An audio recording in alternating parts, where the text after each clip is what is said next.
Bonjour à tous. Donc on est de retour pour la session 2 de l'axe 4, qui sera la dernière session de cette journée et la dernière session de ce colloque, déjà. Donc elle s'intitule Politique de la sélection migratoire. Et on a la chance d'avoir trois communications. Une qui sera à distance et qui sera réalisée par Mireille Paquet et Chedli Belhodja, qu'on va très bientôt voir sur notre écran, qui sont tous les deux professeurs à l'Université de Concordia à Montréal. Leur communication s'intitule « Un régime migratoire de facilitation, l'action publique du Québec et du Canada visant l'attraction des ressortissants français ».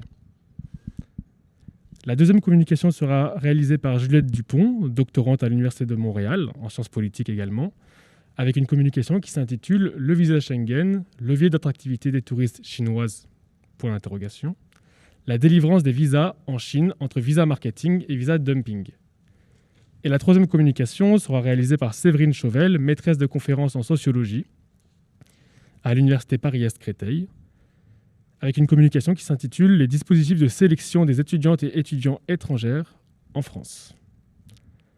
Je vous propose de commencer par la première communication. Si Mireille et Shelley, est-ce que vous nous entendez ? Oui, je suis seule en fait, mais oui, je vous entends.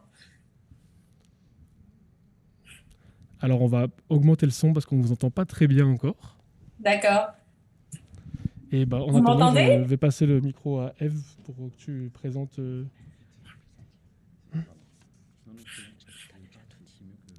voulais faire les articles.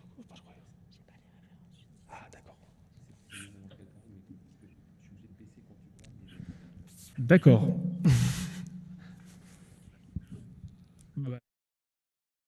Si Mireille, c'est bon pour vous, ou est-ce que vous le souhaitez qu'on attende chez lui ?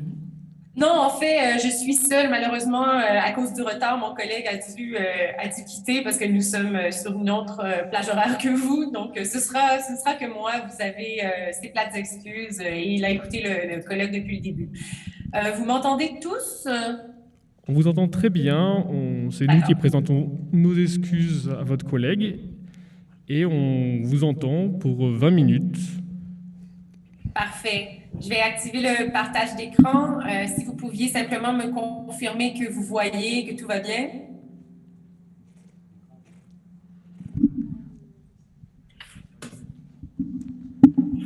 Non. Non. Et maintenant,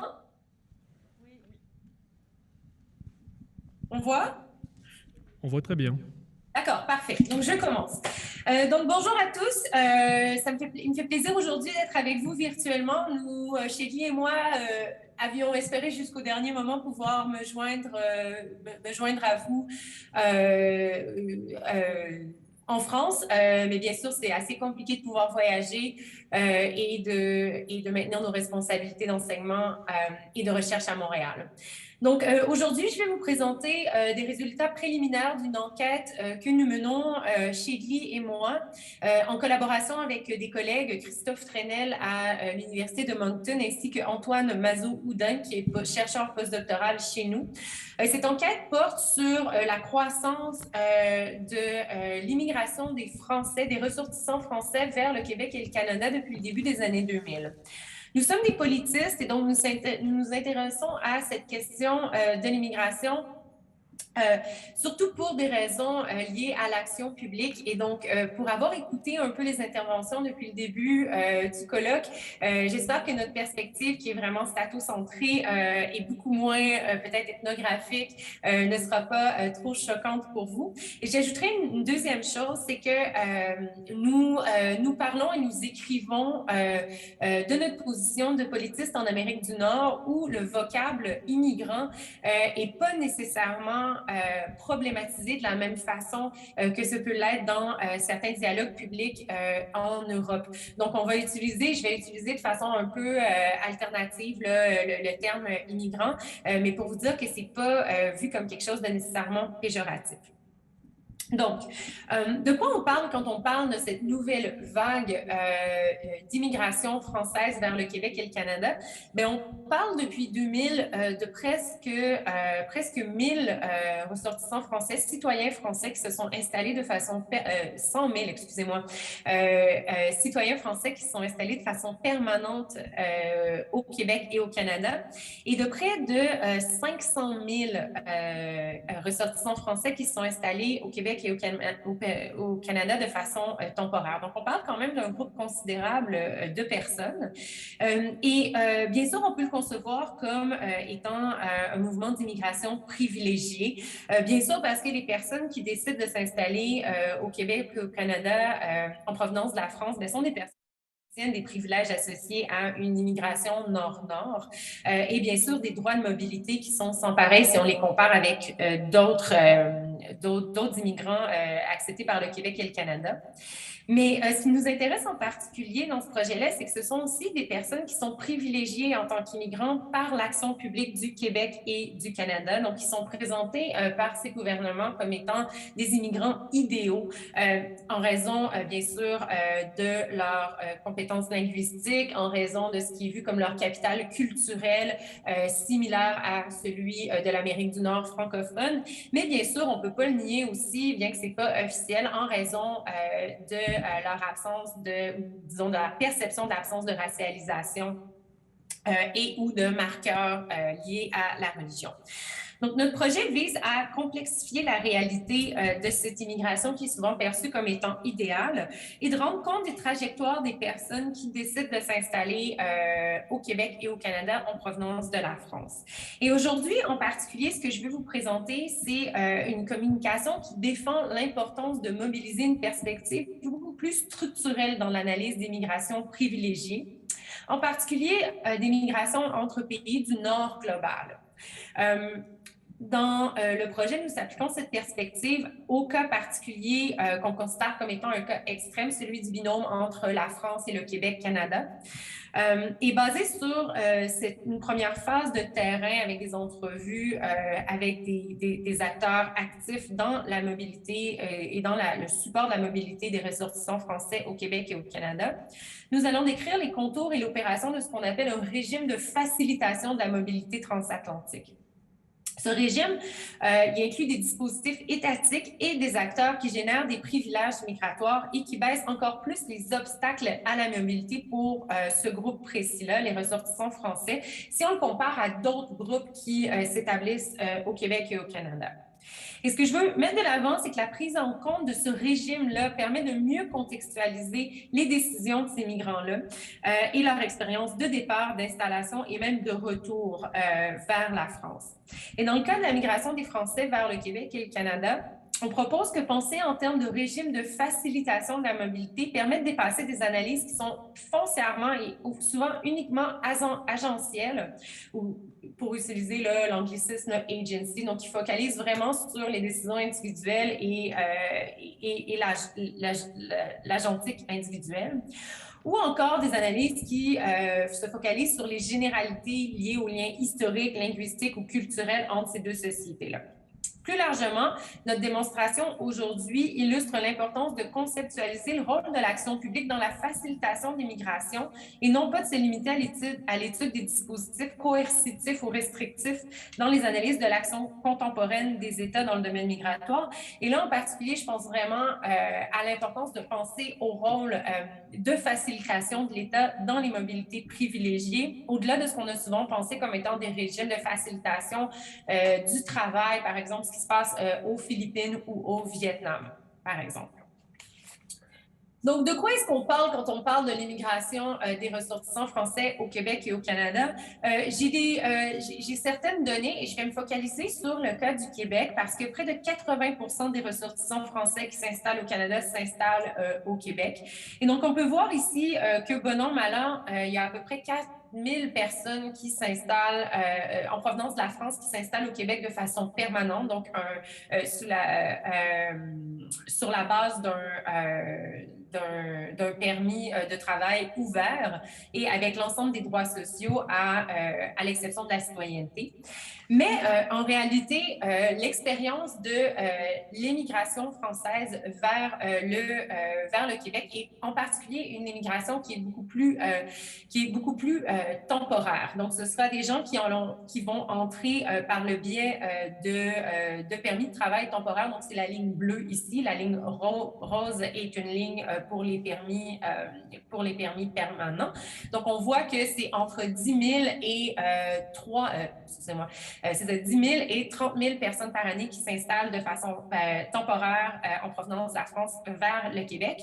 Ici, on voit sur l'autre diapo, la majorité de ces personnes-là viennent pour le travail, donc par le biais de programmes qu'on appelle de mobilité internationale, donc des programmes qui donnent accès à des permis de travail ouverts. Mais il y a aussi les étudiants internationaux qui sont un groupe particulièrement important de ressortissants français qui s'installent au Québec de façon temporaire. Ce qu'on voit avec les données, je n'aurai pas le temps d'en parler trop ce matin ou cet après-midi, c'est qu'on assiste vraiment à des processus migratoires en deux temps. Donc, une entrée des ressortissants français sur le territoire canadien par le biais de modalités d'immigration temporaire à faible coût et à faible barrière, puis le passage vers une position plus permanente par le biais de programmes habilitants qui permettent aux personnes, après un séjour d'études ou un séjour de travail temporaire, de s'installer de façon permanente au pays. On y reviendra. Donc, face à ces nombres-là, face à cette croissance-là, nous menons une enquête sur l'immigration des ressortissants français vers le Québec et le Canada depuis les années 2000, date où ces mouvements de population ont augmenté de façon considérable. Bien sûr, il y a eu d'autres moments dans l'histoire où il y a eu beaucoup d'immigration de ressortissants français. Bien sûr, on est en dialogue avec cette littérature-là, mais on considère quelque chose de particulier avec ce qu'on appelle cette nouvelle vague d'immigration française vers le Canada et le Québec. Ce projet de recherche est financé par le Conseil de recherche en sciences humaines du Canada, donc l'organisme national de financement de la recherche. Et dans cette enquête-là, qui se déroule sur 5 ans, on pose deux grandes questions. Donc, la première étant, quelles sont les forces politiques et acteurs contribuant à la mobilité au mouvement des ressortissants français vers le Québec et le Canada? Et deuxièmement aussi, on veut vraiment explorer les parcours migratoires de ces ressortissants français-là qui s'installent au Canada, en commençant par la décision ou la création du projet de mobilité jusqu'à l'installation et potentiellement aussi le retour vers la France, parce que la réalité du retour est particulièrement saillante. Aujourd'hui, j'ai passé vraiment je vais vous parler vraiment de ce qui est la première question de recherche, donc quelles sont les forces politiques et acteurs contribuant à la mobilité de ces ressortissants-là. Et on va s'attarder en particulier aux forces structurelles qui favorisent ces mouvements migratoires-là. Si on explore un peu la littérature sur l'immigration nord-nord et en particulier l'immigration des ressortissants européens vers l'Amérique du Nord ou vers des destinations non européennes, ce qu'on voit, c'est vraiment quatre grands facteurs de répulsion qui sont à la base des décisions individuelles. Donc, on voit, il y a beaucoup d'études, et j'en cite quelques-unes sur mes diapos, mais il y en a bien sûr beaucoup d'autres. On parle d'une croissance de la précarisation et de manque d'horizon économique qui pousse des personnes à décider d'aller chercher de l'expérience ailleurs ou de s'installer ailleurs. Bien entendu, en lien avec ça, il y a vraiment la question de la crise de 2008 qui a contribué foncièrement à ce sentiment, à cette expérience de précarisation-là. On note aussi des recherches qui illuminent un sentiment d'absence de mobilité sociale et le désir particulier en particulier à des personnes qui proviennent peut-être de classes sociales moins avantagées, mais qui sont allés chercher de l'éducation et de l'expérience professionnelle, mais qui se voient bloqués dans le marché européen, aller chercher justement cette mobilité sociale-là en Amérique du Nord ou en Asie. Il y a des recherches qui mettent de l'avant que ces décisions de mobilité-là visent aussi à échapper au racisme structurel des sociétés d'origine, ainsi qu'à des hiérarchies sociales qui seraient vues comme contraignantes.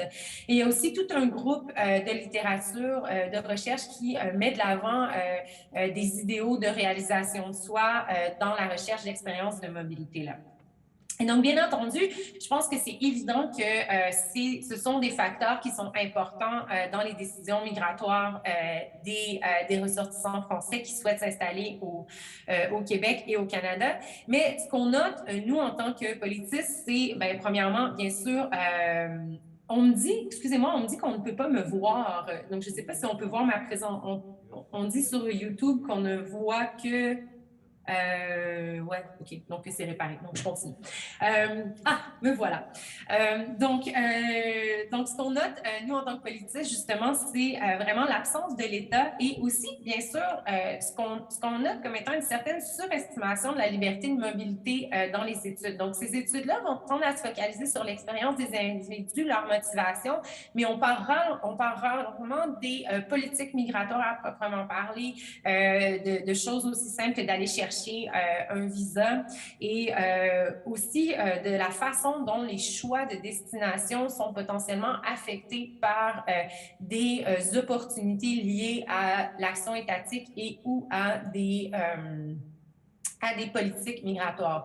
Je pense que d'un point de vue comparativiste, ça s'explique en partie parce que beaucoup de ces recherches-là se sont intéressées aussi à la mobilité à l'intérieur de l'espace européen où ces questions-là, justement, de contrôle migratoire et ou de droit de séjour et tout ça sont peut-être moins importantes.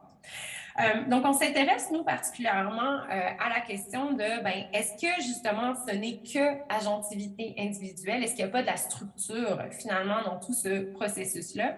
Et on s'intéresse particulièrement à la façon dont l'action publique dans un binôme comme celui de la France et du Québec ou du Canada peut générer du privilège par une action publique en immigration, que ce soit au niveau du choix de la destination, mais aussi au niveau des décisions de mobilité à proprement parler.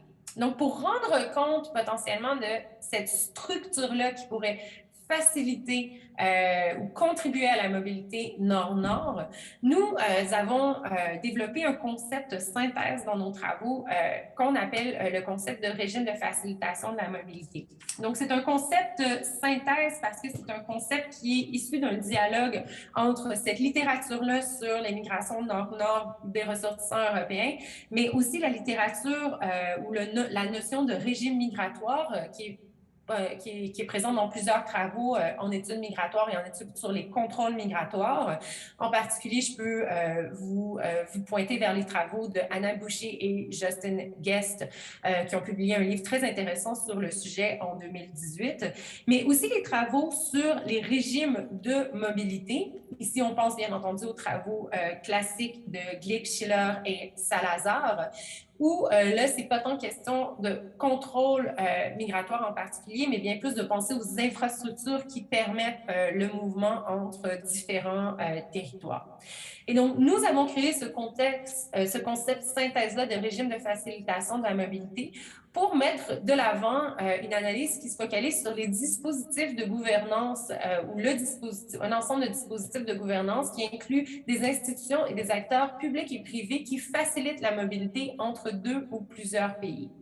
Donc, en pratique, ce qu'on veut dire, c'est que cette migration-là, cette croissance de la migration-là entre la France et le Québec n'est pas que le résultat de similitudes culturelles, linguistiques ou de liens historiques, et n'est aussi pas que le résultat de décisions individuelles de personnes qui cherchent à améliorer leur situation, mais elle est aussi fortement affectée par un ensemble d'actions publiques, un régime finalement qui contribue tant au choix de la destination, mais aussi au renforcement de privilèges de mobilité pour certaines personnes.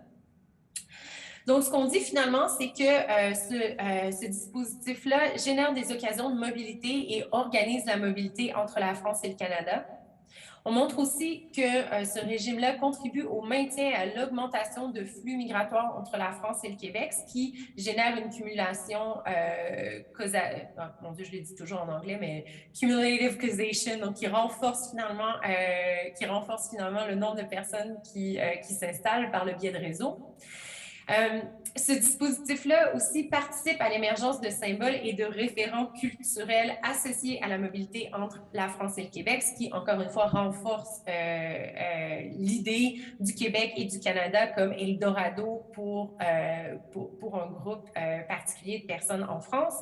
Et finalement, nous proposons que ce dispositif, de par son opération dans le temps, favorise le développement d'une industrie de la migration bilatérale. Alors, on a toute l'émergence de spécialistes de l'immigration et de la mobilité entre la France et le Québec, que ce soit en Amérique du Nord, mais que ce soit aussi en France.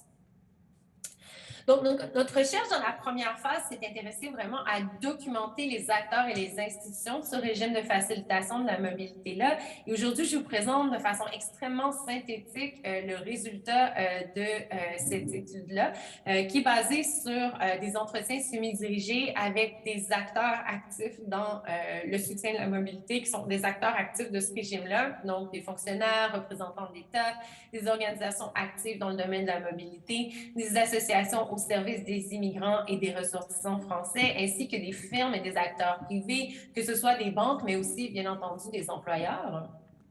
Ça implique aussi une analyse documentaire qui s'est faite sur des documents officiels, mais aussi toute une série de documents qui sont générés par des acteurs privés et ou par la presse et même par des artistes qui parlent du Canada, qui parlent de l'immigration au Canada et au Québec. J'ai un exemple sur ma diapo, par exemple. L'Express fait des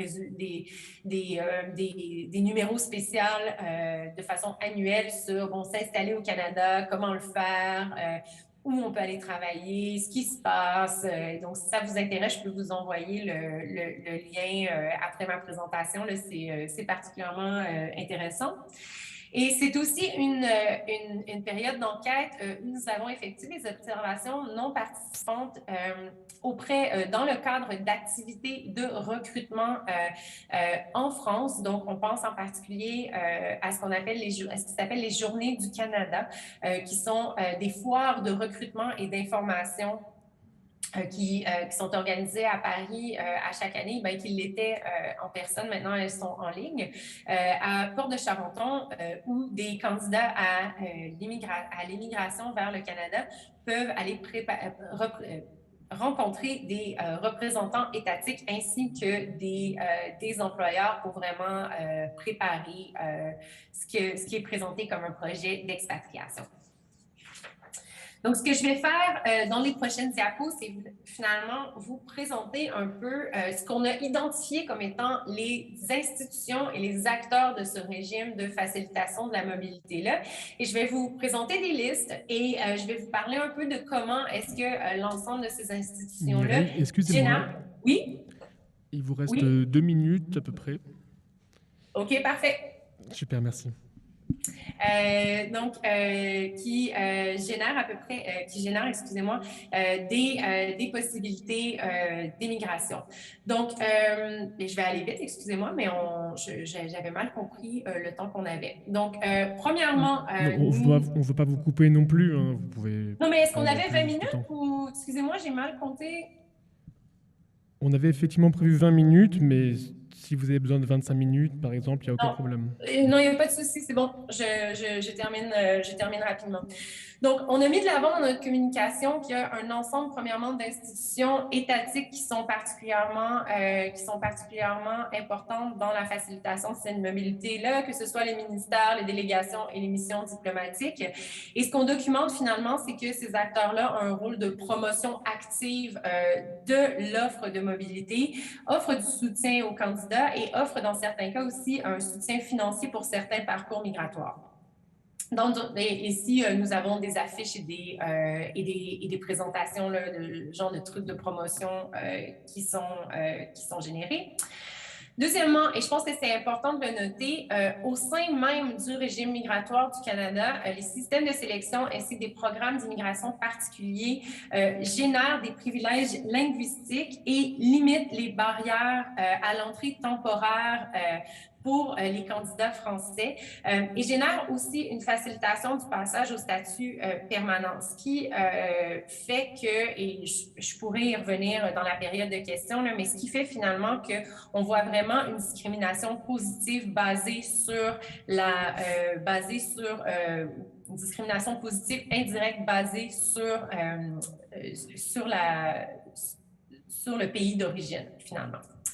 Et finalement, nous avons un ensemble d'ententes bilatérales, que ce soit au niveau de l'éducation, des avantages sociaux et de la fiscalité, ainsi de la mobilité professionnelle, qui permettent un accès comparativement rapide et à moindre coût à l'éducation et aux services, qui permettent la reconnaissance des compétences et de la formation et qui permettent finalement une portabilité des droits sociaux. L'ensemble de ces institutions-là, ce qu'elles font finalement, c'est qu'elles limitent l'expérience de migration pour vraiment la transformer en expérience de mobilité et maintiennent des privilèges déjà établis pour des migrants nord-nord, en plus de favoriser la création de nouveaux privilèges pour des personnes qui étaient installées en France. Je vais passer sur les acteurs pour finalement conclure.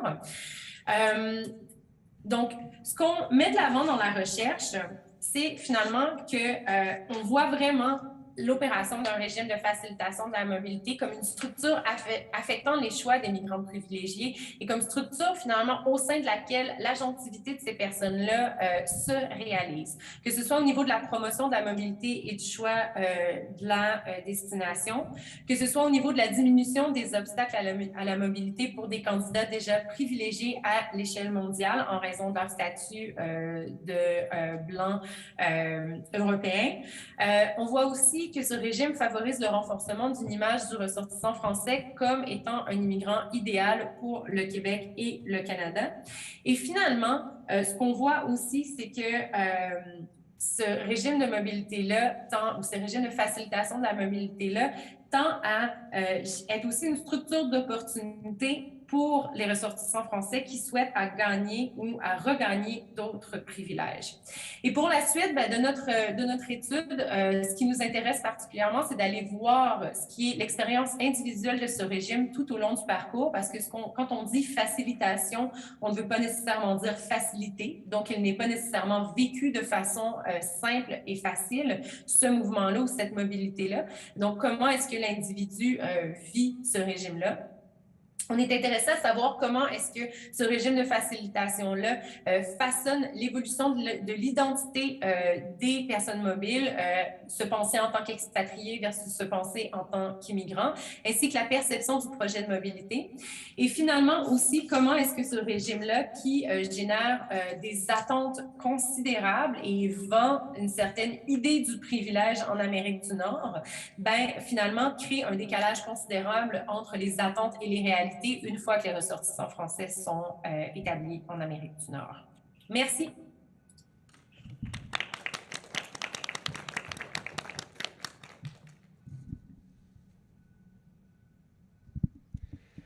Merci beaucoup Mireille Paquet. Excusez-nous encore pour la question du temps.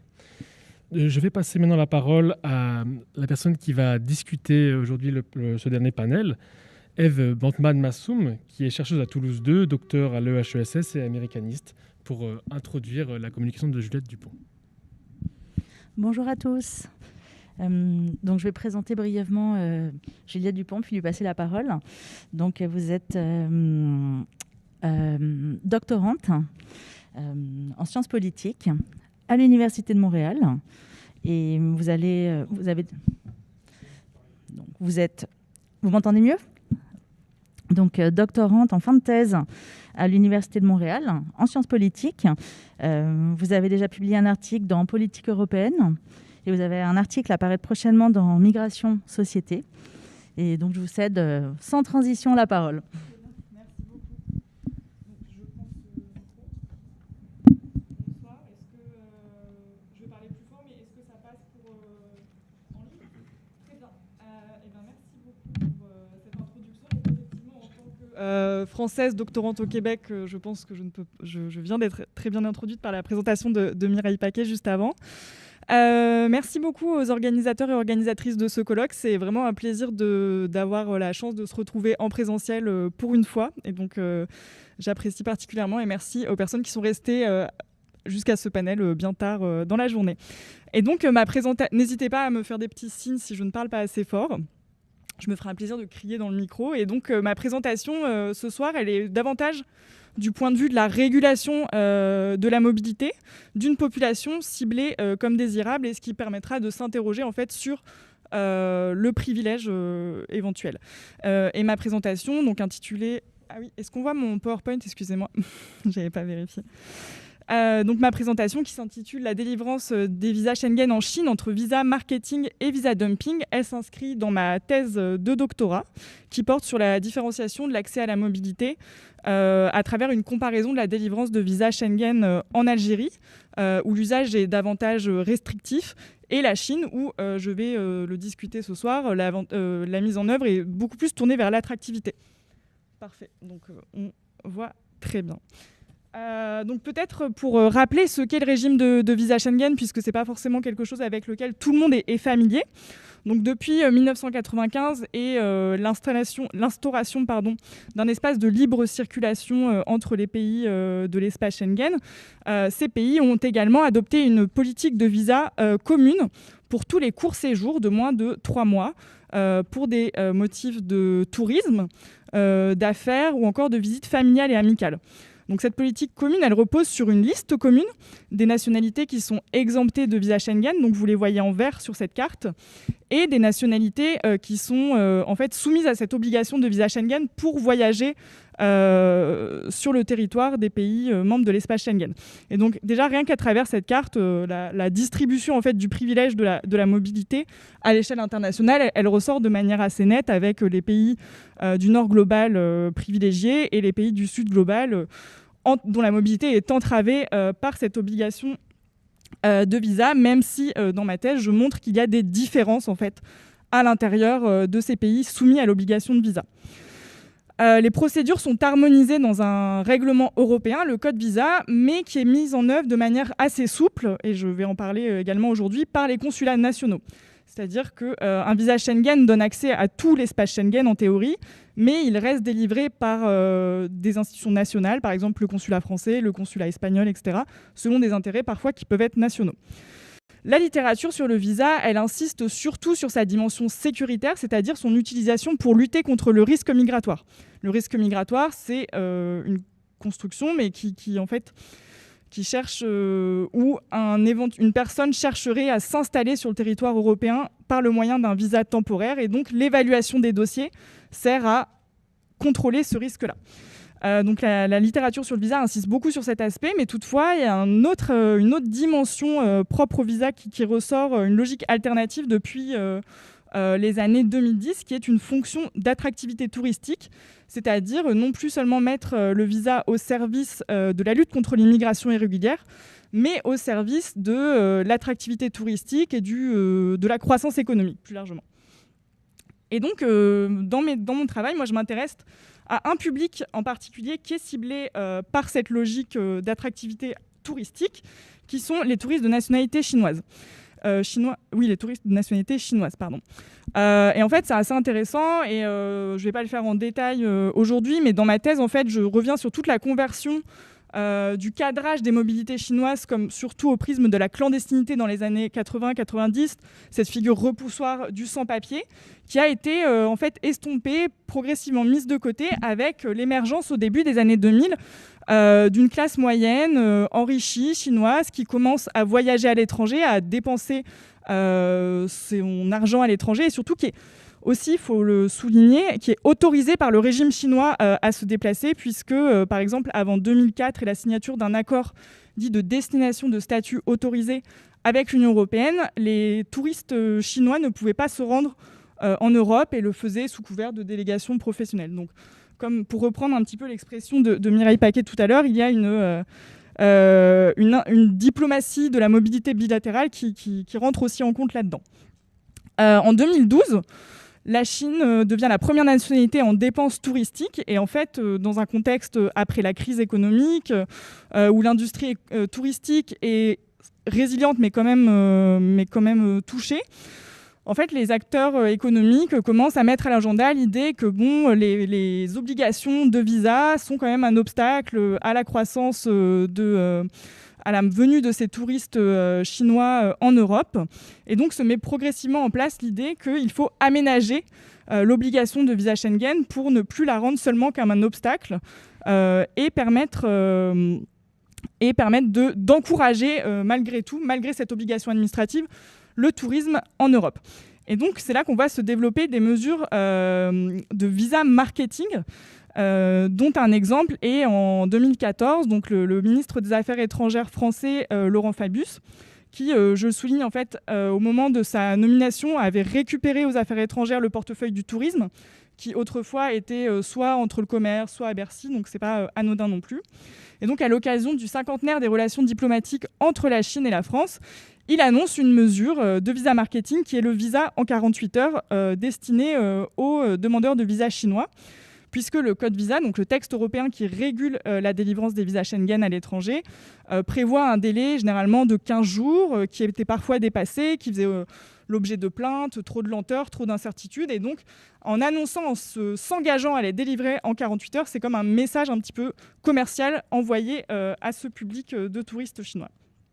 Et donc ici, sur ce graphique de données que je reconstitue dans mon travail, on voit vraiment, d'une part, en fait, donc c'est l'évolution de la délivrance des visas Schengen par les consulats français en Chine. Donc on voit vraiment l'expansion de la délivrance de visas à partir des années 2010 et surtout l'effet de la mesure du visa en 48 heures entre 2013 et 2015, puisqu'il est annoncé en janvier 2014.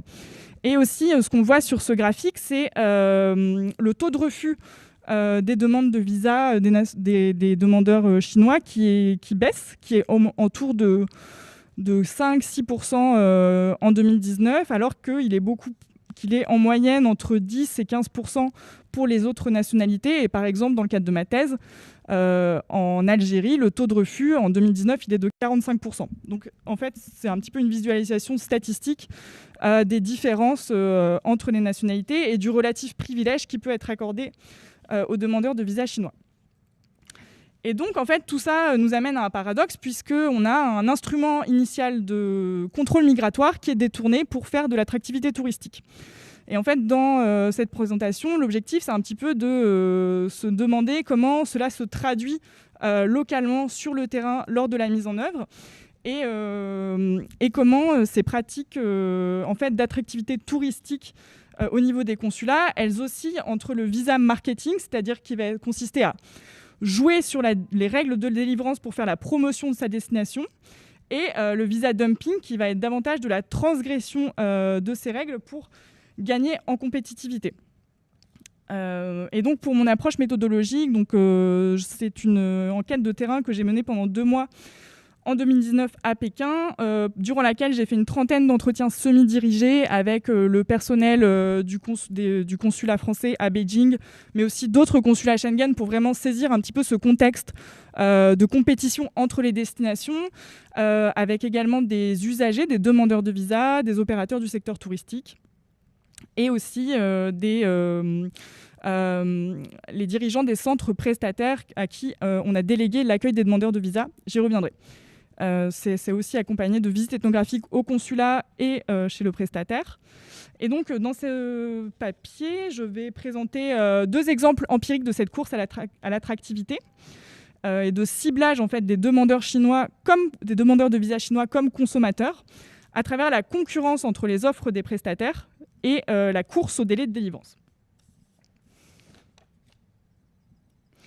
Donc, tout d'abord, en fait, pour revenir un petit peu, depuis les années 2000 et en fait l'augmentation générale de la mobilité et de la demande de visa à l'international, les consulats ont progressivement délégué l'accueil des demandeurs au privé.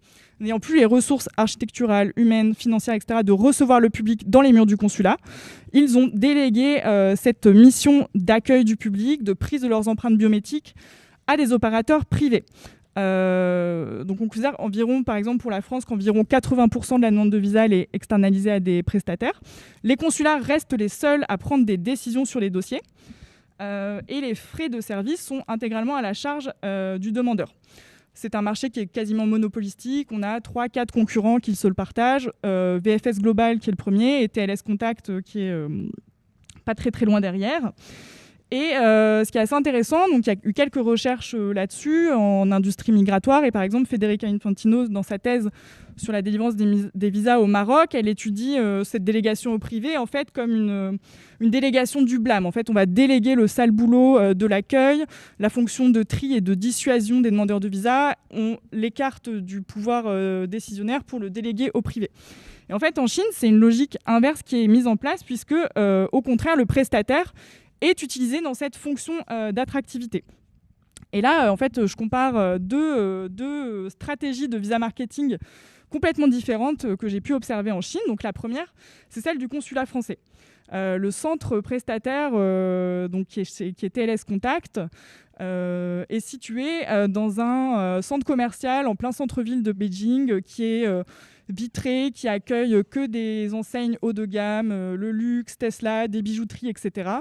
Le consul tenait absolument à ce que ce ne soit pas un vulgaire hangar et est très fier du fait que ce soit le plus beau bâtiment de la ville, parfait pour attirer les riches. Donc là, je le cite, c'est ce qu'il m'a dit en entretien. La prestation se veut vraiment haut de gamme. Donc, par exemple, dans le salon premium, qui est l'option entre guillemets VIP, qui est réservée à certains, dont certains usagers à laquelle ils peuvent souscrire. Le demandeur est assis sur un fauteuil, il ne se lève pas. C'est le préposé au guichet qui se déplace vers lui, assis sur un petit tabouret pour marquer la différence. Le demandeur a à sa disposition des pâtisseries françaises, pas des croissants parce que ça fait des miettes, des cannelés, des macarons. Donc vraiment, comme le dit le consul, si on pouvait aller chercher les clients dans le parking, on le ferait. Donc on voit que le ciblage, l'utilisation du prestataire est faite pour cibler des touristes fortunés qu'on va vraiment distinguer selon un rapport de clientèle et d'une certaine hospitalité à la française qui préfigurerait de leur séjour en France, vraiment pour leur donner envie de choisir cette destination touristique. À l'inverse, l'Italie a délégué l'accueil au concurrent VFS Global qui, lui, se distingue par une offre très agressive, beaucoup plus low cost, qui repose surtout sur la réduction des coûts. Donc, le code visa prévoit que les frais du prestataire, donc, qui sont à la charge du demandeur, soit de maximum 30 €. Donc, c'est à peu près ce qu'on voit dans tous les prestataires de destination Schengen à l'étranger. Or, VFS Global en Chine propose une offre à 10 €. L'accueil est très minimaliste, très cheap, donc c'est dans un sous-sol, il n'y a pas de lumière naturelle, les fauteuils ne sont pas spécialement agréables, selon des matières pas extrêmement confortables. Et toutes les options supplémentaires, donc imprimer une feuille qui manquait, reprendre sa photo si elle ne fonctionne pas selon les critères de Schengen, sont facturées en plus. Donc un peu comme quand vous avez une valise trop lourde pour Ryanair, vous allez payer beaucoup plus cher pour compenser le prix bas du billet. Et là, ce qu'on voit, c'est que en fait, au lieu de viser les touristes fortunés, là, la cible, ce sont les agences de voyage qui vont présenter des gros groupes et qui peuvent réaliser des économies d'échelle. Donc, en fait, ce qui se passe, c'est que ça instaure vraiment un climat de concurrence presque déloyal. Il y a une forme de dumping ici sur les prix. Et les demandeurs ou les intermédiaires vont être ciblés comme des consommateurs à même de faire des choix, tels des clients entre plusieurs destinations. Et donc, un deuxième exemple de course à l'attractivité que j'ai observé sur le terrain, c'est la course au délai de délivrance. Donc, j'en ai parlé un petit peu dans l'introduction. En 2014, Laurent Fabius annonce le visa 48 heures. Énorme succès, on le voit avec l'augmentation de la demande. En 2016, l'Italie annonce le visa en 36 heures. Puis la France, le visa en 48 heures, en 24 heures, pardon. Donc, toujours des délais de plus en plus courts. Et en fait, qui vont véritablement mettre la pression sur le travail d'instruction des agents visa. Et donc là, je cite Cyril, qui est un des agents visa du consulat français de Pékin, qui m'explique qu'en réalité, c'est beaucoup moins de 24 heures à leur disposition. Donc 24 heures, c'était à la base la durée de vie du dossier dans les murs du consulat. Il arrive le matin, il repart le lendemain. Mais les agences de voyage ont fait pression pour que le passage CTLS chez le prestataire rentre dans ces 24 heures. Donc en fait, on est tombé à 6 heures d'instruction. Et donc cette injonction à la performance et à la délivrance qui va peser sur les agents visa, elle va se faire au détriment des vérifications du contrôle migratoire qui sont exigées par la réglementation. Et donc, comme l'explique la chef de service, au pic de la demande, donc principalement en été ou pendant les semaines de congé en Chine, ça peut aller jusqu'à 160 dossiers par jour et par agent. On passe moins d'1 minute par dossier et ce n'est pas suffisant pour faire les contrôles de sécurité. Donc, en plus de cette évaluation, si vous voulez, presque à l'œil du dossier, est-ce que les critères pour voyager dans l'espace Schengen sont réunis, etc. Les agents visa doivent aussi rentrer les informations dans les systèmes, le Visa Information System, Schengen Information System. Et parfois, c'est trop lent. Et ça ne permet pas de remplir les objectifs de délivrance. Donc, ils reconnaissent forcer en fait, les systèmes d'information pour quand même délivrer le visa. Et donc, comme le dit Cyril, quand on doit aller plus vite, on délivre plus de visas. Donc, on se retrouve avec presque un octroi par défaut dont bénéficient, entre guillemets, les demandeurs chinois. Et donc, ces non-vérifications, en fait, c'est aussi une forme de dumping dont le consulat français et le consulat italien vont se soupçonner mutuellement et se dénoncer mutuellement auprès de la Commission européenne qui va ouvrir 2 procédures pour infraction sur ces dernières années. Très bien, merci. J'ai presque fini. Et ici, c'est une slide, encore une fois, pour montrer un petit peu de manière plus statistique comment se traduit cette concurrence, donc entre 2018 et 2019. Donc, sachant que début 2019, c'est le moment où l'Italie, via son prestataire, introduit des prix beaucoup plus bas et joue la course au délai beaucoup plus fortement. Et là, on voit que, par exemple, donc, la France, en bleu, va véritablement perdre des parts de marché, en fait, si on peut raisonner ainsi, au profit de l'Italie qui les récupère. Et c'est surtout visible à Pékin. Donc, c'est les 2 petites barres ici. Et simplement, un petit peu pour relativiser cette concurrence, j'ai trouvé assez intéressant de mettre les statistiques de 2020, qui correspond... et en plus, la Chine a été le premier pays touché par les restrictions de contrôle, puisque c'est là que s'est déclenchée la pandémie. Et ça permet un petit peu de remettre en perspective la pérennisation de cette course à l'attractivité qui a été, entre guillemets... stoppé assez net, pas du tout entre guillemets en fait, par la Covid-19. Et donc pour conclure, ouvrir, discuter en fait quels sont les effets de cette mobilité, de cette politique de mobilité axée sur l'attractivité pour les requérants, les demandeurs de visa chinois eux et elles-mêmes. Donc en fait, ce qui se passe, c'est qu'il y a quand même un glissement très décomplexé d'une logique de service public vers une logique économique, où on passe vraiment du guichet à la clientèle, aux consommateurs, qui pose la question de la dépolitisation de l'accès à la mobilité, surtout quand, comme dans le cas de ma thèse, on compare avec d'autres nationalités où vraiment c'est le parcours du combattant pour avoir un visa. De plus, c'est un privilège qui est à relativiser, puisqu'il faut savoir qu'il n'y a seulement que 10% des citoyens chinois qui détiennent un passeport, et qu'en plus, la sortie du territoire reste très contrôlée par les autorités chinoises, auprès desquelles il faut solliciter un passeport, des autorisations de congé, de sortie.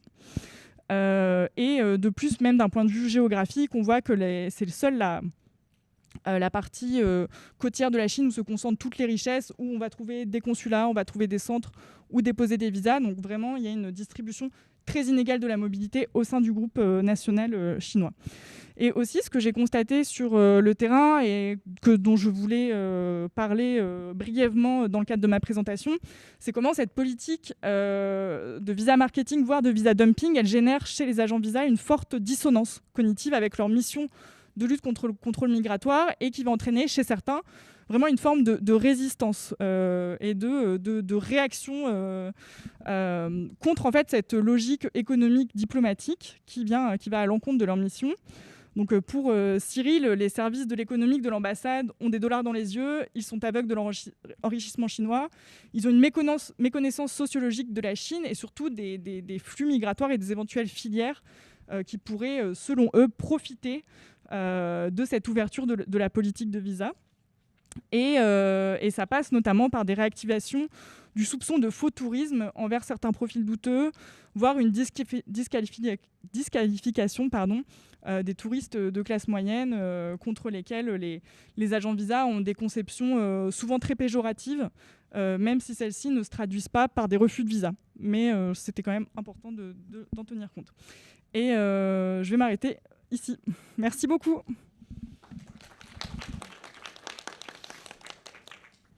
Bon, alors, je vais dire quelques mots qui visent à faire un commentaire transversal sur vos 3 présentations, puis une série de questions, certaines qui seront destinées à vous 3, certaines un peu plus spécifiques, et puis on pourra peut-être faire un premier round de réponses, et puis je passerai la parole à Eve Brantman-Massoum. Alors, moi, je suis ravi d'être dans la discussion de ce panel, d'autant que ce panel, par rapport à tous les autres panels, c'est pas concentré sur des parcours de mobilité, mais sur des dispositifs d'action publique qui visent à organiser un contrôle migratoire.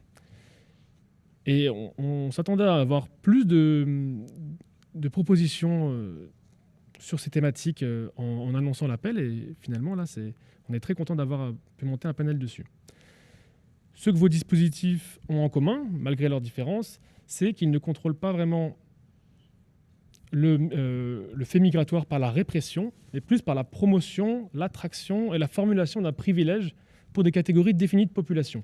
Je modulerai peut-être un peu ça par rapport à la dernière présentation où Séverine, vous mettez l'accent, et avec justesse, sur le fait que cette hiérarchisation amène à ce que certaines nationalités soient privilégiées, mais elles restent l'exception et pas la règle. Alors que dans les 2 premières présentations, on voit, même si en filigrane on comprend bien que c'est une exception, on se concentre sur cette exception. Et ça m'amène à une question que j'aimerais poser à Mireille et à Juliette. Est-ce que vous pourriez développer un peu plus le revers de la médaille de ces catégories de population que vous avez identifiées, le faux touriste ou le mauvais touriste, et pour Mireille, peut-être le mauvais français, le faux français. Qui est-il? Est-ce qu'il existe? Est-ce qu'il est véhiculé comme catégorie? Et dans quelle manière les différents acteurs du dispositif s'en saisissent ou le mobilisent aux différents niveaux de la sélection. Peut-être pour compléter cette question, pour notamment la présentation de Juliette, vous vous êtes beaucoup concentré dans la présentation pour essayer de nous expliquer la genèse, et d'ailleurs vous avez vraiment complété dans votre présentation cette genèse socio-historique qu'on voyait moins dans votre papier, sur comment on arrive à cette catégorie de touristes chinois qu'on recherche, qui est désirable, cette catégorie d'action publique du désirable. Et la transition est vraiment passionnante, quand vous avez montré comment on passe d'une catégorie d'indésirable à une catégorie de désirable.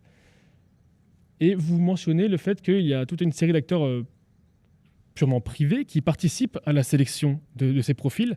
Je me demandais dans quelle mesure ces intermédiaires que vous mentionnez, qui sont des acteurs privés qui s'occupent de la gestion des dossiers, s'approprient cette notion du faux touriste et incorporent cette mission de contrôle migratoire. Puisqu'on peut le voir aussi si on regarde différents travaux sur notamment le filtrage des migrations étudiantes, on remarque que souvent les acteurs privés qui sont chargés de ce processus de sélection incorporent, même s'ils n'ont pas cette mission première, le besoin d'évincer toute une catégorie de population. Un autre point très rapide sur lequel j'aimerais insister, c'est que vous montrez dans vos 3 présentations que la facilitation, ce n'est pas du laisser-faire.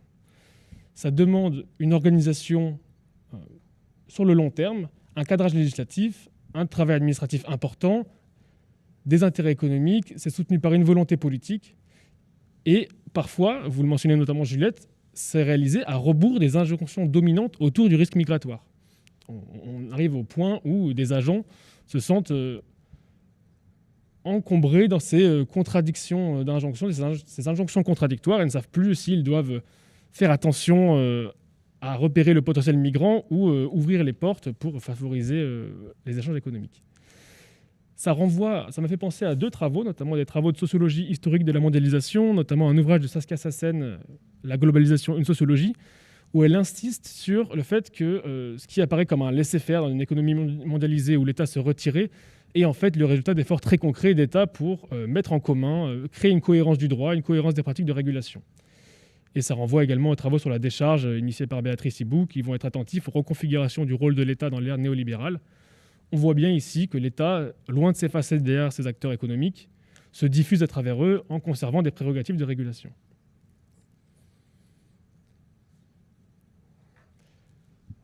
pense que j'ai assez parlé, je vais en venir aux questions. Alors, pour Mireille, j'aurais quelques questions spécifiques. Vous mentionnez justement la spécificité du régime que vous étudiez, du fait qu'il met en lien 2 pays du Nord global. Est-ce que vous pourriez revenir sur ces spécificités et peut-être nous donner un peu plus de détails sur les enquêtés que vous êtes allés voir? Notamment, vous mentionnez dans l'article un point assez intéressant sur lequel vous n'êtes pas revenu à l'oral, sur le fait qu'un acteur que vous vous attendiez être mobilisé par le dispositif ne l'était pas, alors qu'il était attendu. Si vous pouvez revenir sur la genèse de ce résultat, je pense que ça nous permettrait de voir un peu plus les différents types d'acteurs que vous avez convoqués. À Juliette, je me demandais si vous avez travaillé les trajectoires et les pratiques des touristes qui vont finalement à l'espace Schengen, et si vous avez pu aussi repérer des mises en concurrence au-delà des pays de l'espace Schengen, et si on a l'ambassade américaine ou l'ambassade des Émirats qui va aussi chercher à faire du visa dumping pour ses étudiants, pour ces touristes, excusez-moi. Et peut-être une question pour Séverine Chauvel. Je me demandais, vous parlez des porteurs de projets de master qui s'occupent de la sélection. Je me demandais dans ce processus, quelle est la place de la question de la reconnaissance des diplômes? Parce qu'en général, dans ce processus de sélection, c'est quelque chose qu'on mentionne assez peu, mais il y a toute cette question de est-ce que le diplôme des candidats va être reconnu? Et les porteurs de projets, on n'a pas souvent la main là-dessus. Est-ce que c'est une question qui est mobilisée dans les discussions? Et je pense que j'en resterai là pour le premier round.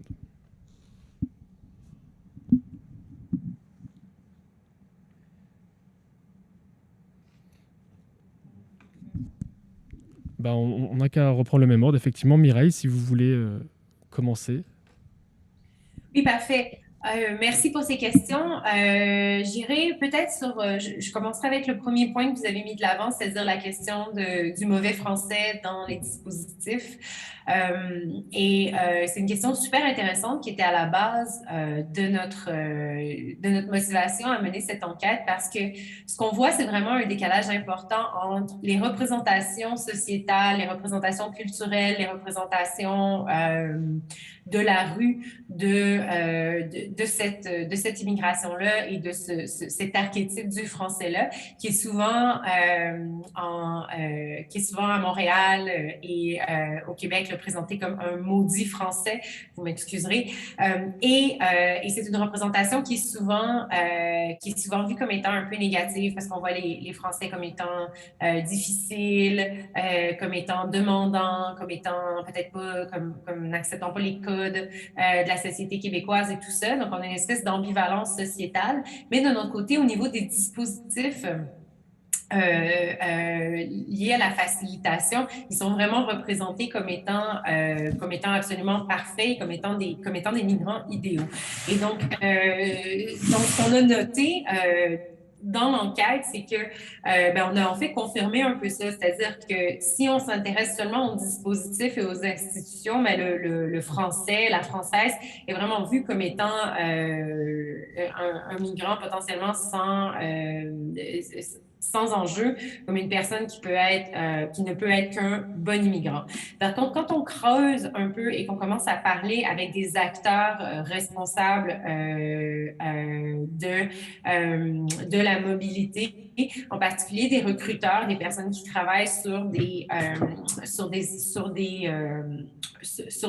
multiples terrains à l'étranger, donc qui font l'ensemble de l'espace francophone particulièrement, on commence à voir là, des représentations et des enjeux qui sont soulevés par rapport aux mobilités françaises.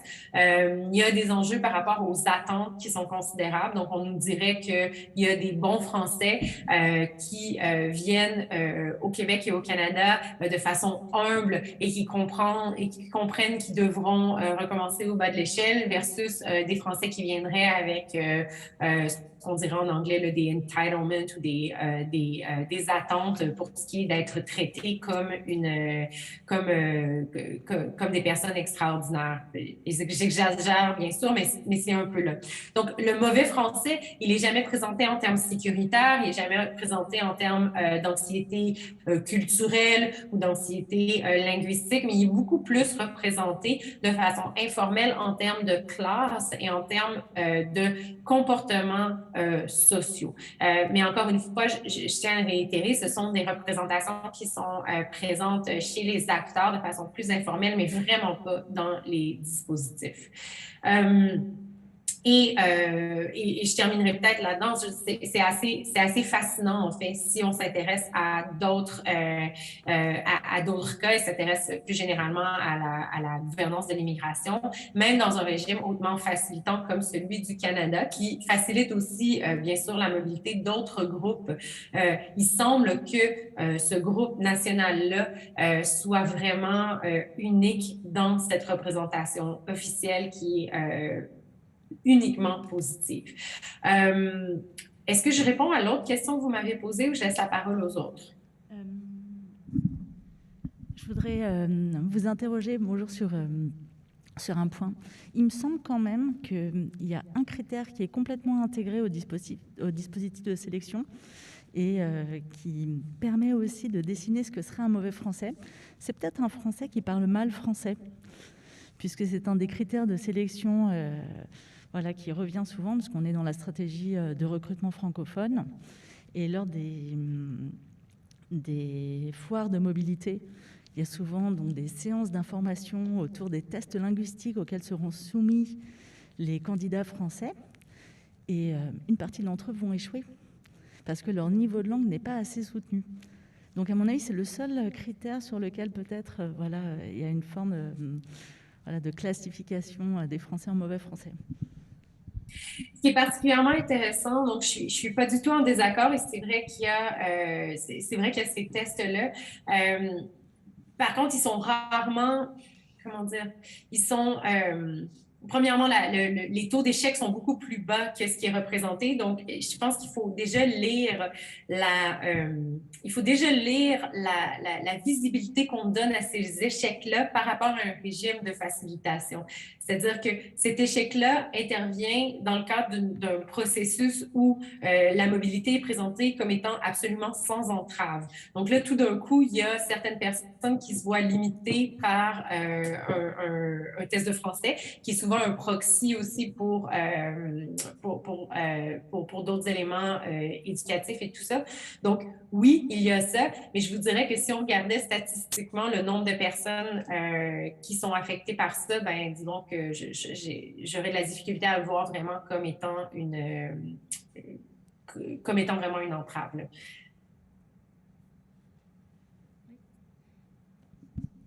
Merci. Est-ce que vous voulez rajouter quelque chose ou répondre à d'autres questions?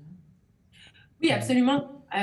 Oui, absolument. Je voulais simplement savoir si je pouvais y aller. Donc, la deuxième question qui était par rapport à les associations, nos enquêtés, et en particulier au groupe qu'on n'a pas vu. Au groupe qu'on n'a pas vu comme étant mobilisé dans ce régime de facilitation de la mobilité. Donc, nos enquêtés, comme je le disais, nous avons effectué une analyse, premièrement, documentaire avec des rapports annuels du gouvernement du Québec et du Canada pour voir avec qui ils travaillaient pour faciliter l'attraction et la venue de ressortissants français. Donc, nous avons commencé par là. Nous avons aussi été en contact avec des recruteurs et des firmes et des organismes qui offraient des services aux immigrants. Et de là, on a travaillé de façon un peu boule de neige en essayant de voir quels étaient les réseaux qui se présentaient, quels étaient les recoupements et tout ça. Donc, c'est un terrain qui n'est pas terminé, mais donc on a été en mesure de parler vraiment avec des organisations des deux côtés de l'Atlantique, que ce soit des organisations publiques et privées. Et ce qui nous a particulièrement surpris, et vous en faisiez la première mention, c'est qu'on s'attendait à voir comme étant beaucoup plus présent dans ce régime-là, tout ce qui est association ou représentation ou service aux Français de l'étranger. Donc, que ce soit les services consulaires français, mais que ce soit aussi l'Alliance française, les représentants des Français à l'étranger. On a une circonscription en Amérique du Nord et potentiellement aussi des associations culturelles, des associations plus basées sur peut-être des professions et tout ça. Et ce qui nous a vraiment surpris, c'est que ces acteurs-là semblent pas du tout actifs dans ce régime de facilitation de la mobilité-là. Il y a plusieurs hypothèses qu'on peut mettre de l'avant pour cette absence-là. La première hypothèse qui semble être particulièrement portée par les intervenants, c'est une question de changement générationnel. Donc, la majorité des associations en sol nord-américain qui se sont créées par des expatriés ou par des ressortissants français installés au Québec ou au Canada l'ont été dans les années 60-70 et tendent à regrouper des personnes qui sont installées au Québec ou au Canada depuis souvent les années 80 ou même avant. Donc, ces personnes-là ne sont pas nécessairement, ne représentent pas le même profil sociodémographique que la nouvelle vague, donc les gens qui sont arrivés après les années 2000 et ont potentiellement aussi une différente conception de leur expérience en Amérique du Nord que celle des personnes qui sont arrivées plus récemment. Et la deuxième, c'est vraiment, et c'est quelque chose qu'on va vouloir étudier un peu plus, de la question la question de même la représentation que se fait cette nouvelle vague-là ou les migrants de cette nouvelle vague-là de leur expérience. Donc, le fait de se présenter comme étant au Québec de façon temporaire, qu'est-ce que ça veut dire par rapport à leurs engagements ou leurs implications auprès d'associations de Français à l'étranger. Donc ça nous a vraiment surpris. C'est quelque chose qu'on va continuer d'explorer. J'ajouterais aussi qu'une autre chose qui nous a surpris, c'est que peut-être que certains d'entre vous le savez, mais le gouvernement du Québec et le gouvernement du Canada mettent en place toute une série, tout un éventail de services très, très riches de soutien aux immigrants, que ce soit des services d'aide à l'apprentissage des langues. Bon, là, c'est peut-être moins un enjeu, mais accès à l'emploi, aide à l'intégration en général. Ces services-là sont gratuits et accessibles à toute personne qui est au Québec ou au Canada de façon régulière. Et les organisations nous ont dit que très rarement, elles recevaient des ressortissants français et donc que ces personnes-là ne semblaient pas utiliser ces services-là. Il n'y a qu'une seule association à Montréal qui semble spécialisée dans le service de cette population-là, mais encore là, ce sont des services très, très superficielle. Puis ce que ça nous dit, nous, c'est plusieurs choses. Donc, il y a potentiellement l'hypothèse que finalement, ces personnes-là ne se considèrent pas comme des ayants droit ou des personnes qui peuvent bénéficier de ces services-là. Mais je pense que plus largement aussi, ça démontre à quel point cette idée-là d'une mobilité facilitée et d'une mobilité facile est intégrée au sein même des Français qui arrivent au Québec ou au Canada. Et je pense que c'est particulièrement important parce que c'est pas facile pour autant.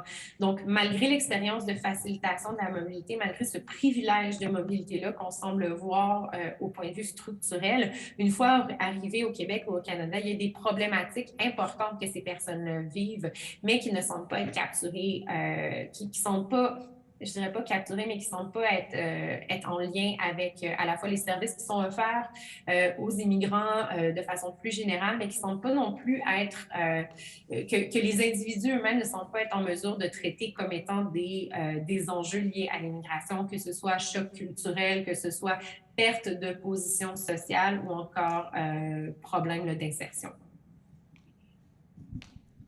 Merci beaucoup. Juliette, si vous voulez répondre.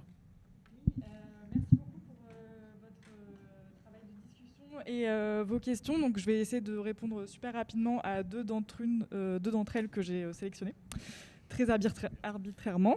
Tout d'abord, sur la représentation du faux touriste, je dirais que c'est la convergence entre deux choses. D'une part, une représentation transnationale de ce qu'est le faux touriste qui est véhiculée par les agents visa qui eux-mêmes en fait circulent d'un poste consulaire à l'autre dans des contextes parfois très différents. La première chose, j'y reviendrai. Et la deuxième chose, c'est un savoir pratique local qui va émerger sur le tas avec l'expérience dans un consulat en particulier. Donc sur la représentation transnationale de ce qu'est le faux touriste, on va dire entre guillemets les critères objectifs du faux touriste. Quand un agent visa regarde un dossier, ça va être tout d'abord l'absence de critères de stabilité, en fait, de tout ce qui va être les attaches au pays d'origine. Donc, est-ce que la personne, déjà, quel est son genre, quel est son statut socio-professionnel, est-ce que la personne est mariée, est-ce qu'elle a des enfants, est-ce qu'elle a une maison, et si finalement toutes ces cases ne sont pas cochées, et si la personne n'a pas de raison de revenir, déjà, il y a un soupçon qui va émerger sur ses intentions. En fait, si elles sont vraiment touristiques ou si elles ont davantage des intentions d'installation.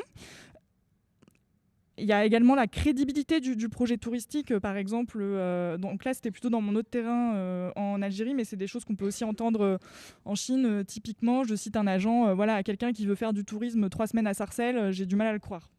Donc ça va être sur les réservations d'hôtels, sur les itinéraires, est-ce que le dossier en soi a l'air crédible ou pas. Ensuite, sur le savoir pratique local, en Chine, il porte surtout sur des questions de profilage géographique. Donc, faut que savoir. Donc, la crainte, c'est qu'il y ait un risque de filière d'immigration irrégulière, voire de troubles à l'ordre public, notamment sur travail du sexe irrégulier qui serait fait en France. Et en fait, il y a un soupçon de faux tourisme qui va se porter sur des dossiers sur des demandeurs, demandeuses de visa qui viendraient de régions dont sont originaires des communautés migrantes chinoises en France. Et donc, principalement, la région de Chine du Nord, du Dongbei, dont sont originaires la plupart des travailleurs du sexe du 19e arrondissement. Et donc là, typiquement, à un moment, il y avait la chef de service de visa, elle fait « Non, mais j'ai vu un dossier que des jeunes filles trop parfait, qui viennent de cette région-là, donc c'est louche, j'ai appelé l'officier d'immigration. » Donc c'est un petit peu, donc c'est vraiment la rencontre entre ces deux dimensions-là. Et ensuite, pour aller rapidement et donner la parole à Séverine Chauvel, sur la trajectoire des touristes et comment les quelques touristes chinoises que j'ai pu rencontrer s'approprient ces opportunités touristiques, en fait, ce que j'ai remarqué, c'est qu'elles étaient assez insensibles au visa marketing. Donc, il y en a une qui a fait sa demande de visa pour la France. Je lui dis, alors, c'était comment dans le centre commercial ? Et elle m'a dit, en fait, je suis venue pour aller en France et pas pour passer un bon moment dans un centre commercial. De toute façon, j'ai pas le temps, je travaille. Donc, il y a quelque part un certain décalage entre les attentes du consulat qui espère viser une population et des demandeurs de visa, en fait, qui espèrent surtout aller voyager et qui ne sont pas spécialement sensibles à ce marketing-là. Et sur la mise en concurrence au-delà de Schengen, c'était intéressant parce que cette même demandeuse qui avait voyagé plusieurs fois en Europe et qui, au moment où je l'ai interviewée, revenait des États-Unis, elle m'a dit en fait, moi, ça m'intéresse un visa Schengen parce qu'il n'est pas cher à obtenir. Ça coûte que 60 €. Maintenant, ça a augmenté, c'est 80 €. L'espace Schengen en soi, c'est une destination pas très chère.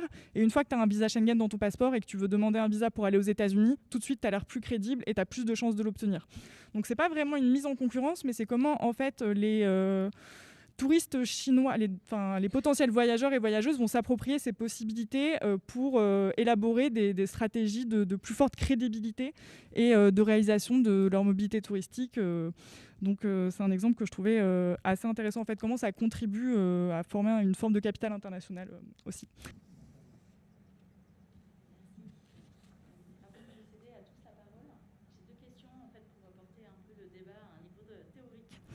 Et méthodologique. Donc la première question, en fait, c'est une question qui s'adresse à toutes, sur l'insertion de la France dans ce qu'on peut décrire comme un marché global de la mobilité internationale. Je pense que c'est une question qui se pose aussi. Est-ce qu'il y a un changement de paradigme ? C'est-à-dire qu'on est en train de passer d'un modèle que la France maîtrisait très bien, que les acteurs publics français maîtrisaient très bien.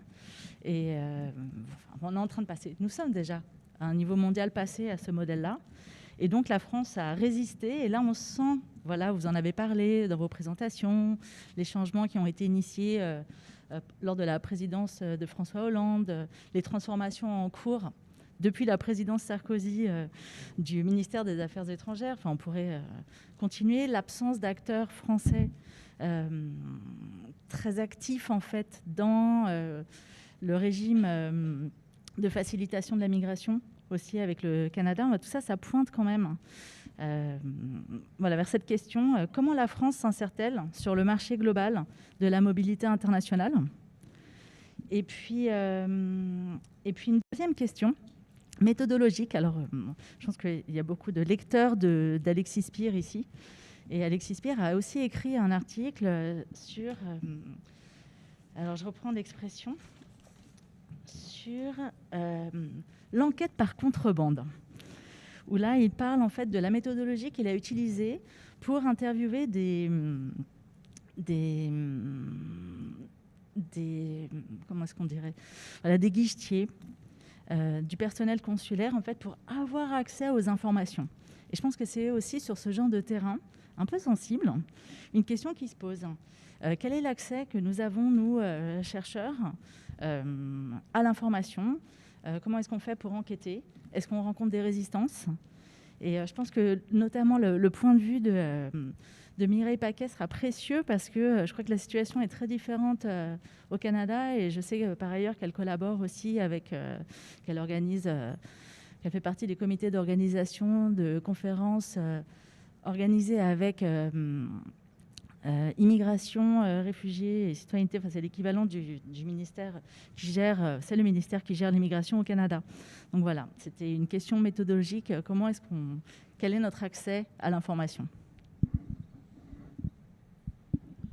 Merci beaucoup pour cette question qui a un vrai en fait, dilemme éthique et je pense qu'on est nombreux et nombreuses dans cette salle à y avoir été confrontés au moins une fois, voire plusieurs fois sur nos terrains puisqu'il y a beaucoup de personnes qui sont engagées ethnographiquement. Sur la question de l'enquête par contrebande, j'ai peut-être un avis un petit peu radical dessus. Mais, et je pense que Mireille Paquet peut-être me rejoindra là. Il y a aussi une différence, je pense, un peu culturelle avec le Québec et le Canada et l'Amérique du Nord de manière générale, où en tant que chercheur, on a beaucoup plus de sensibilisation et d'obligation de certificats éthiques, c'est-à-dire sur la question vraiment du dévoilement de l'objectif de recherche dès qu'il est question en fait, d'être humain, au sens très large. Et après, c'est sûr que moi, sur mon terrain, j'ai rencontré des résistances. Je n'ai pas pu faire de l'observation en tant que telle. Je n'ai pas été admise en tant qu'observatrice. Et les observations que j'ai pu faire, elles ne se sont pas faites par contrebande. Elles se sont faites plus par moyen détourné. Puisqu'au final, c'est en négociant des entretiens longs avec des employés du consulat qui étaient tout à fait au courant de qui j'étais, de quelle était ma recherche, quel était mon objectif et quelle sera l'utilisation de leurs données avec l'anonymisation, etc. Que j'ai négocié un accès à l'intérieur du consulat et que j'ai eu l'occasion de collecter un discours sur leurs pratiques et aussi parfois une mise en pratique où ils me montrent concrètement comment ça se passe, ils me font faire des tours et c'est comme ça que j'ai pu revenir sur une période de 2 mois de manière régulière plusieurs fois, mais sans faire de l'observation en tant que telle. Et je pense que c'est important aussi pour les questions de confiance avec les enquêtés, car il y a eu, voilà, pour aussi penser aux personnes qui viennent après nous, qui veulent continuer à enquêter sur ces questions-là. Donc ce serait ma réponse sur la méthodologie. Voilà. Alors je ne suis pas du tout en train de valider sa méthode. Mais je ne l'invalide pas non plus. En fait, ce qui m'intéresse vraiment, c'est la résistance, parce que je pense que c'est très important. Et notamment sur ces terrains d'action politique un petit peu sensibles. Voilà, je pense que c'est intéressant de développer et de partager nos expériences. J'ajouterais peut-être... Oui. Je laisse la parole à Mireille là-dessus. Alors, comme il y avait 2 questions, si vous voulez, Mireille, répondre à la première question, et puis on refera... Alors, vous pouvez répondre aux 2 questions, et puis on reviendra vers vous, Juliette, pour la deuxième question. Donc, pour ce qui est de l'enquête par contrebande, dans notre cas, vraiment, on ne fait face à aucune résistance. En fait, notre enjeu était beaucoup plus, et je reviendrai sur la question de l'éthique de recherche, mais notre enjeu est beaucoup plus dans le cadre de l'ensemble de cette enquête-là, la cooptation par les autorités publiques. Donc, les représentants de l'État sont extrêmement intéressés par ce projet parce qu'ils voient la France comme un marché à encore plus développer pour ce qui est de l'attraction et ils considèrent que nos résultats pourraient potentiellement être utiles à l'amélioration de leur pratique. Après, nous, en tant que chercheurs, on doit décider comment on se positionne par rapport à ces ambitions étatiques-là. il faut le négocier de façon le plus transparente possible. C'est de leur rappeler, de mettre de l'avant vraiment les objectifs de la recherche et d'être extrêmement transparent. Et leur dire finalement que notre objectif n'est pas d'évaluer à proprement parler leur intervention. Nous avons en particulier pour ce qui est des fonctionnaires du gouvernement fédéral et du gouvernement de la province, eu à signer des ententes qui balisaient la tenue d'entretien semi-dirigés avec ces personnes-là, qui permettaient de protéger les fonctionnaires pour ce qui est de leur fonction, pour ce qui est de leur responsabilité quant à des choses qui sont dévoilées. Donc, je vous dirais, je pourrais en parler longtemps, mais je vous dirais qu'on opère dans un paradigme vraiment différent. Et on opère dans un paradigme différent, je pense, justement parce que l'État considère cette action-là comme une action de facilitation. Donc, ils sont très contents de mettre de l'avant leurs actions, de nous partager des documents, de répondre à nos demandes d'accès à l'information pour tout ce qui est de cette question-là, parce qu'ils en sont très fiers. Après, je pense que notre réflexion méthodologique doit vraiment plus se positionner à comment nous reflétons cette ouverture de l'État et qu'est-ce que cette ouverture de l'État et l'ouverture du terrain et même ce désir de partage d'informations de la part des acteurs nous signale et qu'est-ce qu'il leur permet de cacher d'un autre côté. Donc, je pourrais m'étendre un peu plus longtemps si vous le souhaitez, là, mais je vous dirais que ça a été notre expérience et c'est ce qu'on essaie de négocier dans le cadre de ce projet-là.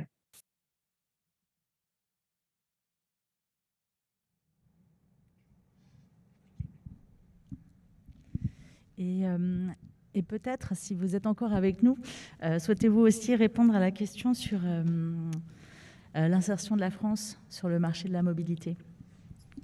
Absolument. Ça me fait plaisir de répondre. Je suis désolée, il y a un délai entre ce que j'entends, ce que je vois et tout. Donc, c'est un peu, je veux juste éviter de parler sur d'autres personnes.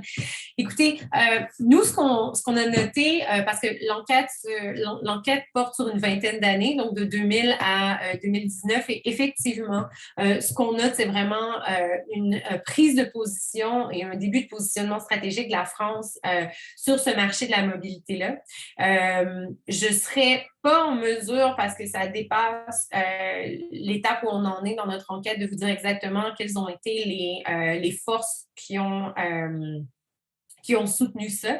Mais ce qu'on note à l'heure actuelle, surtout dans notre terrain auprès des acteurs français, c'est une reconnaissance maintenant à la fois du fait qu'il y a un marché, que les ressortissants français eux-mêmes représentent un marché d'intérêt pour plusieurs recruteurs et pour plusieurs pays. Donc, il y a l'émergence vraiment de tout ce qui est un réseau de facilitateurs de la mobilité, un réseau privé, mais aussi un réseau public. Donc, je pense entre autres au soutien à la mobilité internationale qui est offert par Pôle emploi. Donc, ça, c'est une chose. Et cette insertion-là dans un marché plus global de la mobilité se fait aussi par une reconnaissance croissance du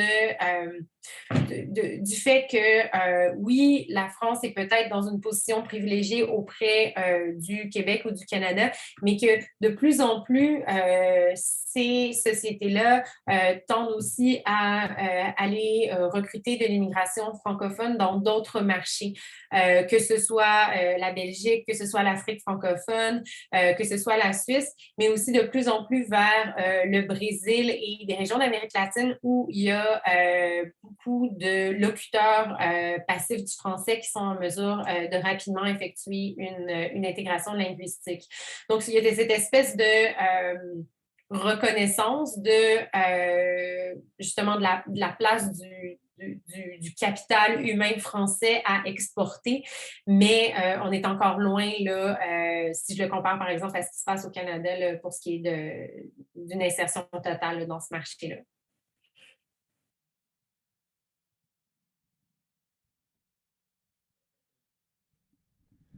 Merci à vous trois pour vos réponses. Nous proposons d'ouvrir la salle pour une série de questions. Je ne sais pas s'il y a un micro.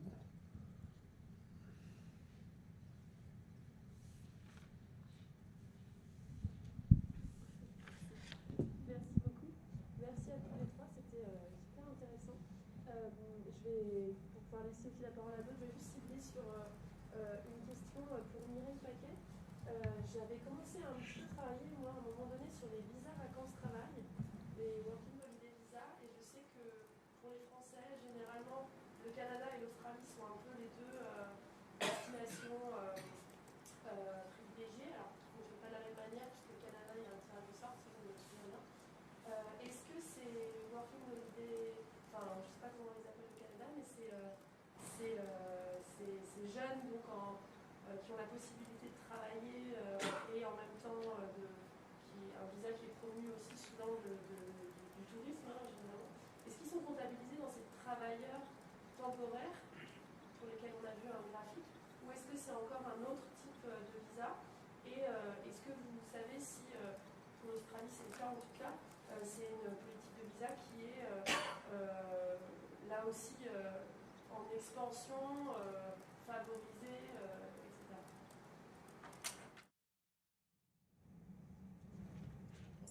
Vous avez entendu? Mireille, est-ce que vous avez entendu la question? Non, malheureusement. Est-ce qu'on pourrait me la répéter par le micro à la table? Parce que malheureusement, j'ai compris que ça s'adressait à moi, mais c'est tout. Elle arrive sur scène pour vous poser la question. Fantastique.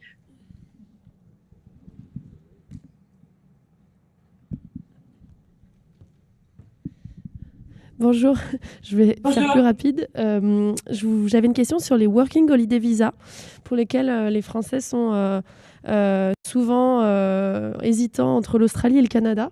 Et donc, je me demandais si c'était une politique de visa de la part du Canada qui était, elle aussi, très encouragée. Et voilà, je crois que j'avais une autre question. Ah oui, et est-ce qu'ils étaient compris, voilà, dans les statistiques de travailleurs temporaires que vous nous avez montrées, est-ce qu'il y a ces jeunes en Working Holiday Visa, ou est-ce que c'est une autre ligne statistique? Merci. Donc, c'est une autre ligne statistique, mais ça fait partie, bien entendu, de l'ensemble de cette infrastructure-là qui soutient la mobilité. Ce qu'on voit en particulier, ce qu'on va essayer de vérifier avec notre deuxième étape d'enquête, c'est qu'on voit une circularité, c'est-à-dire qu'on voit des gens qui viennent au Canada pour un Working Holiday Visa quelques mois, une demi-année, dépendamment de la logistique, qui rentrent en France et qui ensuite, sur la base de cette expérience-là, mettent au point et élaborent un projet de mobilité à plus long terme vers le Québec ou le Canada. Donc, nous, on s'intéresse en particulier à comprendre dans quel cas est-ce que ça se réalise ou pas.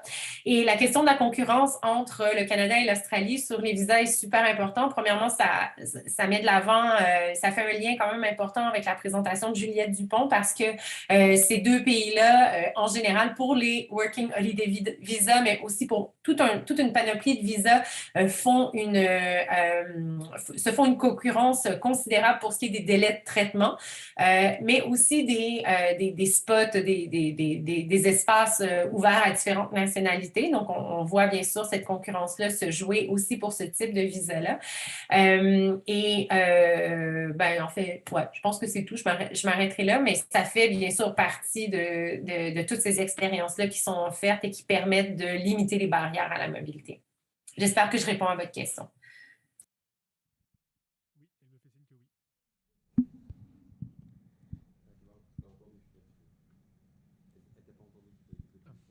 Oui, oui. Est-ce qu'il y aurait d'autres questions dans la salle?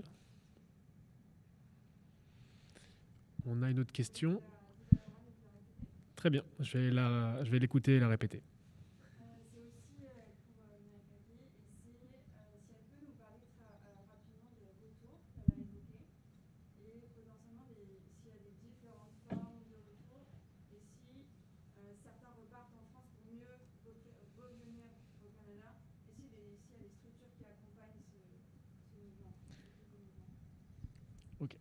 Si je ne le répète pas bien, vous me dites. Donc, la question porte sur les retours que vous avez évoqués des Français vers la France. Si vous pouvez revenir sur, est-ce qu'il y a différentes sortes de retours? Est-ce qu'il y a des retours qui sont effectués pour mieux repartir? Et est-ce qu'il y a des structures qui sont mises en place ou qui existent pour soutenir ces retours et épauler ces retours? Excellente question. Pour ce qui est des structures qui épaulent les retours, franchement, j'en ai pas trouvé à l'heure actuelle, mais je me permets de mettre un bémol sur cette affirmation parce que j'ai l'impression qu'on va peut-être en entendre un peu plus une fois qu'on aura parlé aux personnes. Notre enquête fera le pivot vers les ressortissants qui sont au Québec ou qui sont retournés. Et je vous dirais qu'il semble y avoir de façon très, très schématique, et peut-être qu'on s'en reparle dans 2 ou 3 ans, deux grandes familles de retour. Donc, il y a le premier retour qui est un retour, comme vous le dites. En fait, il y a 3 familles, c'est pas vrai. Donc, il y a un premier retour qui est le retour, tout simplement, je voulais faire une courte expérience, que ce soit holiday, que ce soit semestre à l'étranger, diplôme à l'étranger. Et mon projet était extrêmement limité dans le temps et donc je rentre en France parce que je continue ma vie et c'est tout. Ensuite, on a le retour qui est un retour un peu frustré par un changement ou par une évolution pour ce qui est des dispositifs migratoires. Donc, des gens qui sont particulièrement venus sur des problèmes de mobilité temporaire pour le travail, qui croyaient être en mesure de faire le pont vers une résidence permanente, mais qui réalisent que finalement, pour plein de raisons, y compris, certains d'entre vous le savent peut-être, mais il y a eu un changement au niveau des politiques du programme de l'expérience québécoise dans la dernière année. Donc, pour plein de raisons, ces personnes-là se voient contraintes de rentrer en France pour finalement pouvoir revenir de façon plus permanente. Ce qu'on ne sait pas, par contre, c'est si ces retours-là se matérialisent finalement en retour ou si les gens rentrent en France avec le projet de revenir en France et finalement ce projet-là ne se concrétise pas. Une troisième famille de retour qui a été très souvent soulignée chez les enquêtés qui sont plus actifs dans le recrutement, c'est le retour lié à des étapes de vie, à des évolutions biographiques.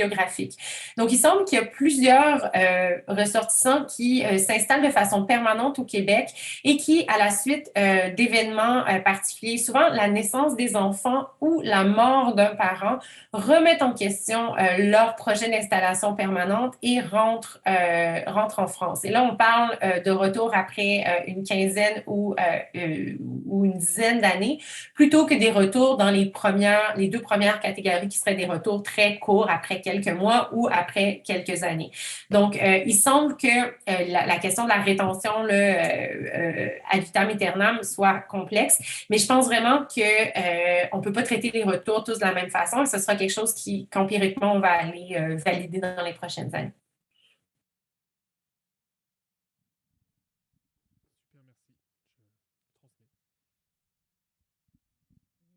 Alors, je voudrais compléter et lancer une dernière question, si on a le temps. On a le temps ? Ok, super. Alors, il existe quelques petits dispositifs en France d'accompagnement des retours. Il existe quelques dispositifs. Vous m'entendez mieux comme ça ? Ok, super, merci. Donc, je disais, il y a des dispositifs d'accompagnement au retour qui sont surtout informationnels. Vous avez un guide publié par le ministère des Affaires étrangères via la délégation aux Français de l'étranger. Alors, on ne parle pas de migration, on parle d'expatriation. Donc, c'est un guide sur l'impatriation, qui est quand même un vocabulaire assez barbare qui montre bien qu'il y a un malaise autour du statut de ceux qu'ils appellent les Français de l'étranger, qui sont en fait donc là des Français en situation migratoire. Et puis vous avez aussi énormément d'acteurs privés qui interviennent sur cette problématique, et notamment toute une série de podcasts publiés par, il me semble, April International, qui est vraiment une organisation d'accompagnement de la mobilité, qui en est à, je pense, sa 100e interview de Français revenus de l'étranger, et qui propose des informations sur comment valoriser son expérience à l'étranger. Et à part ça, je suis complètement d'accord sur le fait qu'il y a quand même une absence de politique publique dédiée. Et donc, je voudrais terminer par une question, en fait, autour de ce qu'engendre, en fait, le positionnement imparfait de la France sur le marché de la mobilité, et peut-être sur la place d'une forme d'informalité, de pouvoir discrétionnaire dont vous avez parlé. Et je pense que tout le monde en a parlé aujourd'hui. Voilà, qui subsiste peut-être parce qu'il n'y a pas encore de formalisation suffisante des dispositifs français d'accompagnement de ces nouvelles formes de migration. Eh bien, allez-y. Merci. Je ne vais pas répondre très précisément à la question, mais le terme d'impatriation a fait tilt, car c'est un terme qui est revenu à plusieurs reprises, notamment sur le terrain chinois, plus en évoquant les mobilités long séjour, en fait, pour faire venir des travailleurs chinois en France. Et là, c'est vraiment juste une anecdote, même pas de terrain, mais d'à côté du terrain, où, d'après les membres de l'ambassade de France à Pékin, en fait, c'est le Syndex, peut-être que c'est un acteur dont vous avez déjà entendu parler, qui est un syndicat inter-entreprise du CAC 40, en fait, de toutes les entreprises multinationales françaises qui sont présentes à l'étranger, donc Total, Airbus, etc., et qui, en fait, accompagnent de manière privée les personnes en mobilité internationale par le travail. Et face aux difficultés d'intégration dans des pays à l'étranger, en fait, mettent en place justement des politiques d'impatriation, donc pour accompagner le recours et en fait le retour, et pour favoriser aussi l'embauche de travailleurs étrangers en France par des dispositifs comme le passeport talent, ou des cartes de séjour comme VLS, le visa long séjour, titre de séjour qui peut être directement transformé en préfecture après 1 an. Et toutes ces modifications, et comme vous l'avez souligné tout à l'heure, elles interviennent surtout pendant le mandat de François Hollande, qui s'est caractérisé par une ouverture, en fait, et une volonté de se montrer, une mise à l'agenda de la compétitivité par la mobilité et l'ouverture à la mobilité. Et pour répondre à la question à laquelle je n'avais pas répondu tout à l'heure, et c'est intéressant parce que justement cette doctrine un petit peu qui est présentée comme la doctrine Fabius, et pour le cas des visas court séjour en Chine, en fait elle n'a pas du tout été remise en question, et même après le départ de Fabius du ministère des Affaires étrangères et l'arrivée d'Édouard Philippe sur les questions le gouvernement Philippe sur les questions d'attractivité touristique et de viser le tourisme chinois à travers le visa, c'est vraiment un objectif qui est resté jusqu'à la pandémie. Alors qu'en Algérie, qui est mon autre cas d'étude, et où il y avait aussi eu quelques ouvertures via un peu plus de moyens accordés à Campus France, via plus de visas de long séjour accordés, une politique un petit peu plus généreuse entre 2012 et 2016, elle a été clairement remise en question à partir de 2017, et on a vu une augmentation des refus. Donc je dirais que c'est une position à 2 vitesses sur le marché global de la mobilité. Voilà. On enchaîne sur la conclusion, mes amis. Allez.